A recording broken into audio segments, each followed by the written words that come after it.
दसऱ्याच्या दिवशी अंबाईनगरमध्ये घडलेल्या सशस्त्र दरोड्याच्या प्रयत्नामुळे नागरिकांमध्ये एकच धडधड उडाली आहे। गुरुवारी रात्री 9:30च्या सुमारास शहा कुटुंबाच्या घरात पिस्तूल आणि चाकू दाखवून लुटण्याचा प्रयत्न करणाऱ्या दोघा रेकॉर्डवरील गुन्हेगारांना शेजारी आणि नागरिकांनी थेट पकडून धुतले।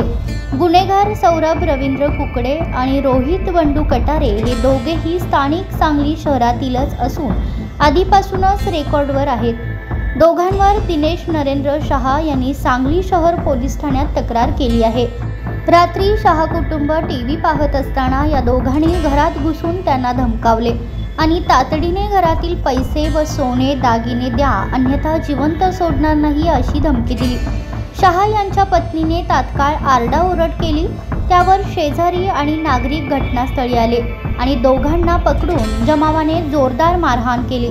गुन्हेगार पळून मोकळ्या प्लॉटमध्ये लपले असले तरी नागरिकांनी त्यांना शोधून धुतले, त्यांच्याकडील हत्यारे काढून घेतली।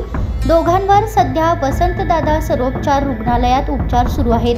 सांगली शहर पोलीस ठाण्याचे निरीक्षक आणि अधिक तपास सुरू असल्याचे सांगितले आहे।